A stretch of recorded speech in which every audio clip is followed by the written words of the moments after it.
Somewhere between the fruit that got humanity exiled from paradise and the fruit that saved a dying man's life in the middle of the wilderness, Scripture quietly recorded something most of us have completely overlooked: a working health record, hidden inside stories we've read 100 times without ever noticing the medicine woven through them. While most of us reach for whatever's on the pharmacy shelf the second something feels off, the fruits growing in biblical orchards and vineyards were doing real, measurable things to the human body long before anyone had a word for antioxidant or polyphenol. And modern research is only now catching up to explain why these particular fruits kept appearing again and again at the most important moments in Scripture. Today I'm counting down through 13 of them, from genuinely useful to almost unbelievable. And here's what's coming. Number 3 is the exact fruit God used as living, overnight proof of one man's authority, a moment that still stops people in their tracks. And modern nutrition science just confirmed why that fruit deserved the honor. Number 1 is even more striking. That fruit, paired with just one other, is the reason a man survived after being abandoned in the desert with nothing left in him. If ancient wisdom colliding with modern science is your kind of thing, you're going to love this one. Let's get into it. 13 biblical fruits that will heal you instantly, counting down from remarkable to absolutely miraculous. The 13. Melon, the fruit they wept for. Numbers 11:5 records something almost comedic if it weren't so human. The Israelites, freshly liberated from slavery, sitting in the wilderness weeping, not for freedom, but for melons. We remember the fish, which we did eat in Egypt freely, the cucumbers and the melons, they cried. Of everything they left behind, this is what they missed enough to complain to Moses about. It makes more sense once you understand what melons meant to life in a desert climate. Egyptian melons were grown along the Nile and prized for one overwhelming reason: water. A single melon is over 90% water, and in a region where dehydration could kill faster than starvation, that mattered enormously. Modern nutrition confirms the ancient instinct was sound. Melons, cantaloupe and muskmelon varieties especially, deliver meaningful amounts of vitamin C and beta-carotene, along with potassium that helps the body retain fluid rather than just pass it through. Research on high water content produce consistently links it to better hydration status than water alone, because the natural sugars and electrolytes help the body actually absorb and hold on to the fluid. Melon never disappeared from grocery stores, but it did disappear from how seriously we take it. It's easy to dismiss as just a summer fruit, but to a people wandering a desert, it was survival. And for anyone today dealing with fatigue or sluggishness, that's really just quiet dehydration, it still works exactly the same way. There's also a reason melons specifically, rather than just water, made the list of things worth crying over. Plain water passes through the body relatively quickly. Fruit that carries its own sugars, fiber, and minerals alongside that water tends to be absorbed more slowly and held on to longer, which is exactly the kind of detail a wandering people, far from any well, would have learned the hard way. The 12. Cucumber, the vegetable that's secretly a fruit. Cucumbers show up in that exact same verse, right alongside the melons. Numbers 11:5 groups them together as two of the foods the Israelites grieved losing. Botanically, cucumbers are fruits, not vegetables, and ancient Egyptians grew them extensively in the fertile soil near the Nile, where they became a staple food for laborers working long days in brutal heat. That detail matters.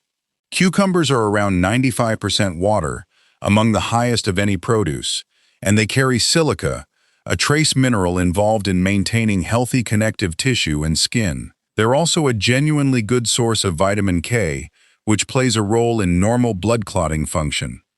There's a reason cucumbers became associated with cooling and soothing effects across so many ancient cultures independently.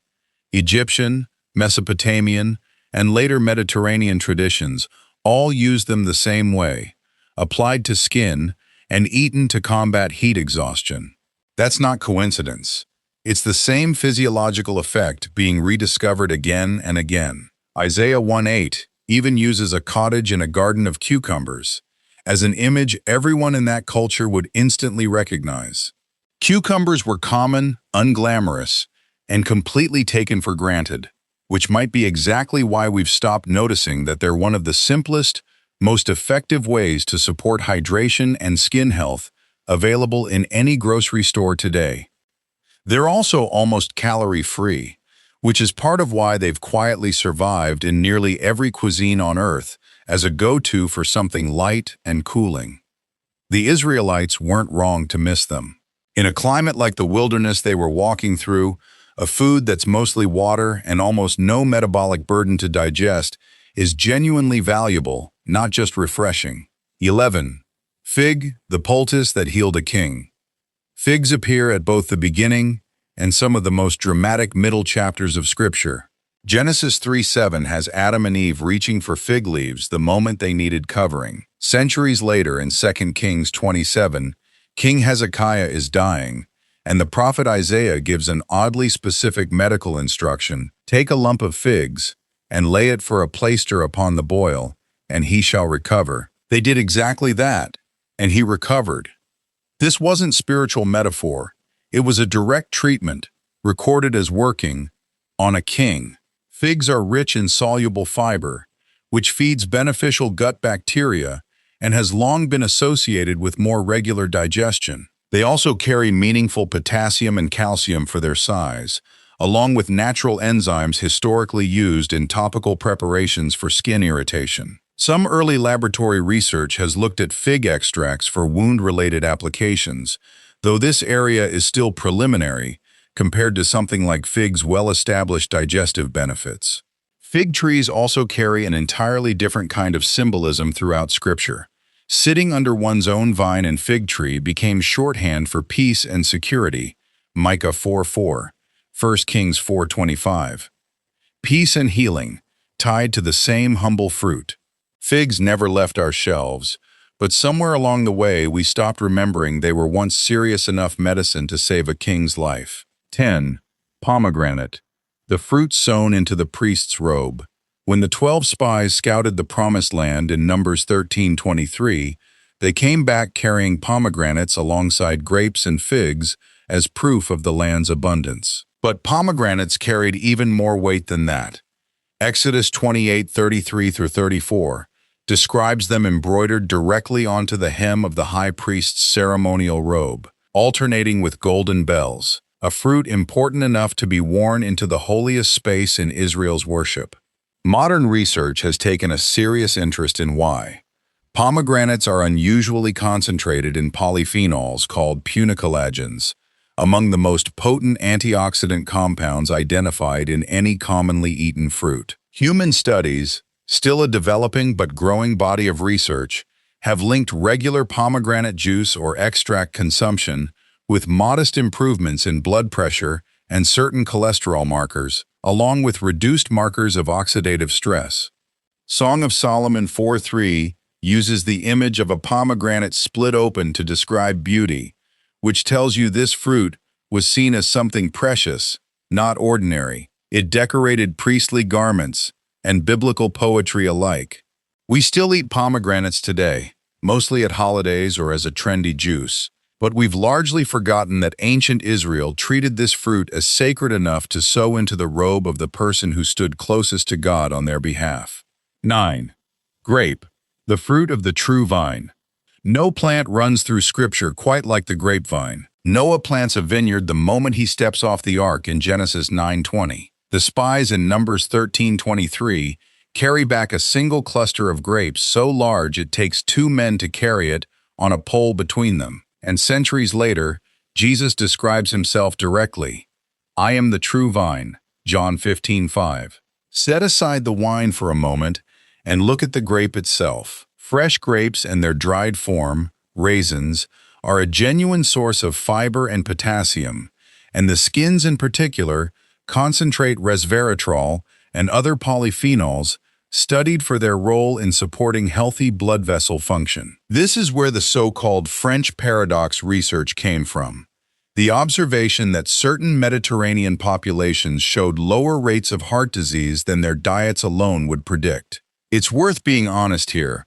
While ancient texts like 1 Timothy 5:23 recommend a little wine for thy stomach's sake, current health guidance has shifted, and most researchers today no longer recommend alcohol as a health strategy, even in small amounts. The genuinely useful compounds are in the grape and the raisin, not specifically in the fermentation. The vine that Scripture returns to again and again as a symbol of life and connection turns out to still be quietly nutritious, just not for the reason ancient physicians assumed. 8. Date, the fruit that powered the wilderness. After the Israelites crossed the Red Sea, Exodus 15:27 records their arrival at Elim, where were 12 wells of water and 70 palm trees, 70 date palms, mentioned by exact count, in a place otherwise defined by scarcity. Deuteronomy 34:3 later describes Jericho itself as the city of palm trees, and Psalm 92:12 uses the image directly. The righteous shall flourish like the palm tree. Dates earned that reputation for a practical reason. They're one of the most calorie-dense fruits that exists, packed with natural sugars the body absorbs quickly, along with fiber, potassium, and magnesium that most modern diets fall short on. For travelers crossing genuinely dangerous desert terrain, a handful of dates could mean the difference between finishing the journey and not. That's not just ancient folklore.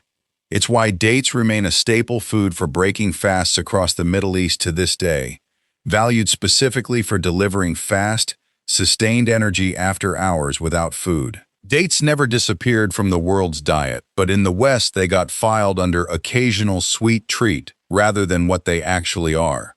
One of the most efficient, nutrient-dense energy sources nature produces, exactly as Scripture kept insisting. 7. Apple, the fruit of the orchard's poetry. Song of Solomon reaches for this fruit more than once. As the apple tree among the trees of the wood, in 2:3, and comfort me with apples, in 2:5. It's worth a quick honest note here. Many scholars believe the Hebrew word in question, tapuach, may actually refer to an apricot or quince, rather than the apple we know today, since true apples weren't widely cultivated in the ancient Levant. Either way, the fruit being described was clearly fragrant, sweet, and cherished enough to become the height of romantic imagery. Whichever exact fruit it was, the modern apple has earned its own reputation independently. Apples are rich in pectin, a soluble fiber consistently linked to healthier cholesterol levels, along with quercetin, a flavonoid antioxidant concentrated especially in the skin. Regular apple consumption has been associated in multiple studies with better digestive regularity and steadier blood sugar response compared to refined sugar sources of similar sweetness. An apple a day turned into a cliché precisely because it held up. It's rarely treated as anything more than a lunchbox staple now, but the fruit that once stood at the center of the most beautiful poetry in Scripture is still, quietly, one of the most consistently beneficial fruits available in any produce aisle. If you're starting to notice the pattern here, that Scripture wasn't just recording spiritual truth, but was also preserving real, working knowledge about the human body, go ahead and tap that like button. It helps this reach other people looking for the same thing, healing that doesn't separate faith from the body God gave us. And if you haven't subscribed yet, now's a good time.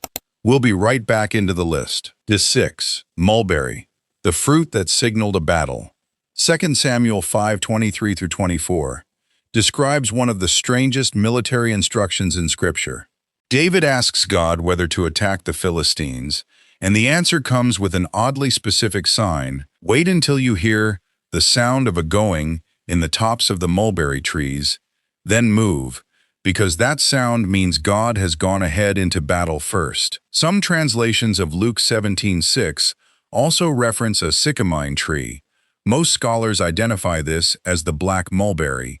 In Jesus' teaching about faith, the size of a mustard seed. The deep purple-black color of ripe mulberries comes from an unusually high concentration of anthocyanins, the same pigment family responsible for the antioxidant reputation of blueberries and blackberries, often in even greater concentration. Mulberries also carry meaningful vitamin C and iron for a fruit their size. Separately, mulberry leaf, not the fruit itself, has drawn research interest for its effect on post-meal blood sugar response, and it's worth being clear that this is a distinct part of the plant from the berry people actually eat. Mulberries have mostly disappeared from Western grocery stores simply because they don't ship or store well, not because they lost any nutritional relevance. The fruit that once signaled the beginning of a divinely timed battle is still, wherever it grows, one of the most antioxidant-dense berries available.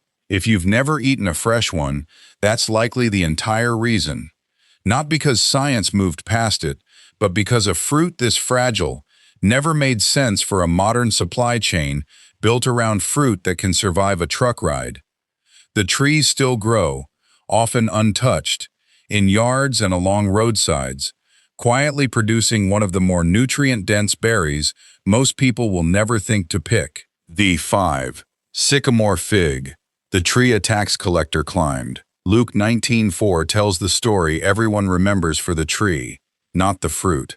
Zacchaeus, too short to see over the crowd, climbs a sycamore tree to catch a glimpse of Jesus. That tree was a sycamore fig, a different species from the common fig, and it appears elsewhere too. Amos describes his own former occupation in Amos 7:14 as an herdman and a gatherer of sycamore fruit, and 1 Kings 10:27 describes sycamore trees as being as plentiful as ordinary timber in Solomon's kingdom. Sycamore figs were considered a lesser fruit in the ancient world, food for the poor and for travelers rather than royalty, which is part of why Amos mentions gathering them as evidence of his humble background. Nutritionally, they're comparable to common figs, meaningful fiber, calcium, and natural sugars, though they haven't drawn nearly the same modern research attention, largely because they're far less commercially cultivated today outside parts of Africa and the Middle East. That relative obscurity is worth sitting with for a second. A tax collector climbed this tree looking for Jesus, and a prophet described picking its fruit as his humble day job before God called him to something greater. The sycamore fig was never the prestigious fruit. It was the reliable one, feeding ordinary people, quietly, the same way it still could today if more of us knew it existed. There's something worth noticing in what Scripture chose to elevate here. The fruit tied to two of its most memorable stories wasn't rare or expensive. It was the one growing along the road, available to anyone willing to climb for it or gather it for a living. Sometimes the most overlooked food really is the most accessible one. Pistachio, the nut sent as a peace offering. When famine forced Jacob to send his sons back to Egypt for grain, Genesis 43:11 records the gift he prepared to soften the journey: a little balm and a little honey, spices and myrrh, nuts and almonds. Many translations identify those nuts specifically as pistachios, a fruit valuable enough to send as part of a delicate diplomatic gesture toward a powerful, unknown official, who, in the story's twist, turned out to be Jacob's own son Joseph. Pistachios stand out nutritionally even among nuts, carrying one of the higher protein and fiber contents of any tree nut, alongside potassium, healthy unsaturated fats, and two antioxidants, lutein and zeaxanthin, more commonly associated with leafy greens than nuts, and linked by research specifically to eye health. Multiple studies have also connected regular pistachio consumption with modestly improved cholesterol profiles, likely tied to their favorable fat composition and fiber content together. Jacob sent his most valuable, most carefully chosen goods on that journey, trusting them to soften a stranger's heart. Whether or not the pistachios themselves played any role in that story's outcome, the fruit he chose to include was, by any modern measure, one of the most nutritionally complete things in his basket. It's easy to overlook pistachios as party food, but they hold their own against far more celebrated superfoods. Ounce for ounce, they deliver more potassium than a banana and more protein than most other nuts on that same gift list, which may be exactly why a worried father, sending his sons into the unknown, decided they were worth including. 3. Almond, the rod that bloomed overnight. Here's the one I promised at the start. Number 17 describes a moment of real tension. 12 tribal leaders each place a wooden staff inside the tabernacle overnight, as a way of letting God settle a dispute over who held rightful priestly authority. By morning, only one staff had changed. Aaron's had brought forth buds and bloomed blossoms and yielded almonds. Numbers 17:8. A dead branch producing fruit in a single night. It's referenced again generations later in Jeremiah's very first vision, where God shows the prophet an almond branch as a sign that God is watching over his word. Jeremiah 1 verse 11-12. A wordplay that works in the original Hebrew, where almond and watching sound nearly identical. Almonds are, by a wide margin, one of the most extensively researched tree nuts in modern nutrition. They're rich in monounsaturated fat, vitamin E, magnesium, and fiber, and a substantial body of clinical research links regular almond consumption to improved LDL cholesterol levels and reduced markers associated with heart disease risk. Among the more solidly established claims on this entire list, not just an early or preliminary finding, an almond branch was chosen out of every option available as the one physical sign God used to settle a leadership dispute and later to open a prophet's calling. Modern research would agree it was a fitting choice. This remains one of the most genuinely heart-healthy foods available in any pantry today. 2. Olive, the branch that announced peace.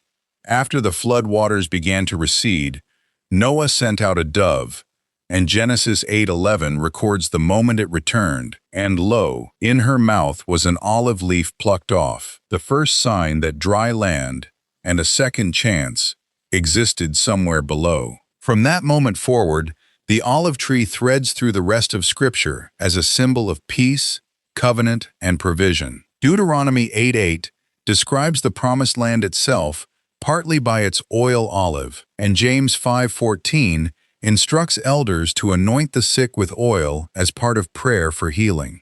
Olive oil, particularly cold-pressed extra virgin, is one of the most thoroughly studied foods in modern nutrition science, largely through decades of research into the Mediterranean diet. Its monounsaturated fats and polyphenol compounds have been consistently linked to improved cholesterol profiles, reduced markers of inflammation, and lower rates of cardiovascular disease across large population studies. The whole olive fruit itself also carries healthy fats and antioxidants, distinct from the pressed oil.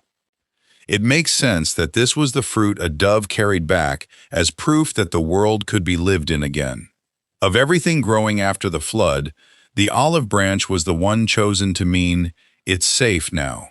Modern research, looking at the same tree 3,000 years later, has arrived at something close to the same conclusion. 1. Raisins, the fruit that revived a dying man. And here's the one I saved for last, because it isn't a symbol, it's a rescue.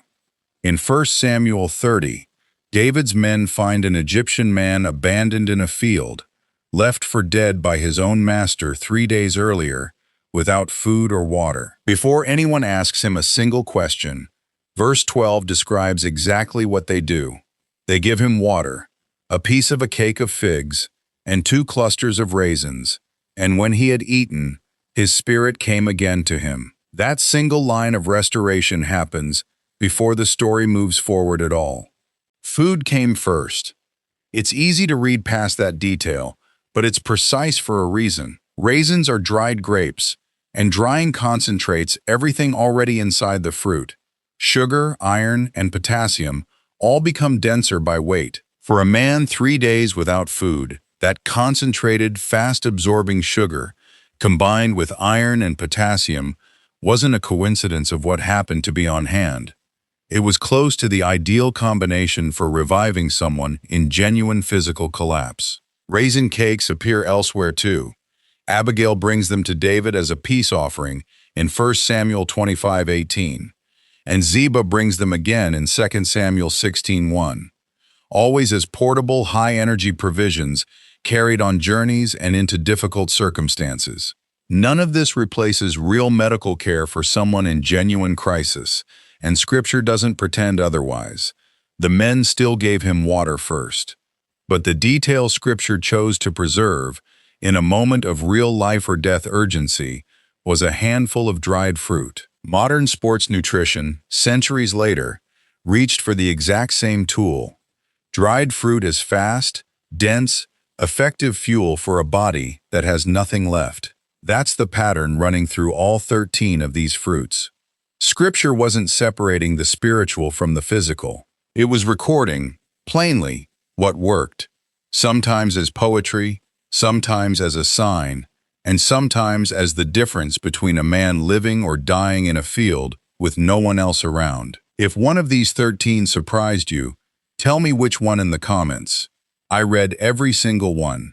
And if you want more of this, where ancient text and modern research actually talk to each other, subscribe and stick around, because we do this every week. Sometimes the most overlooked medicine isn't hiding in a lab. It's been sitting in the fruit bowl the whole time.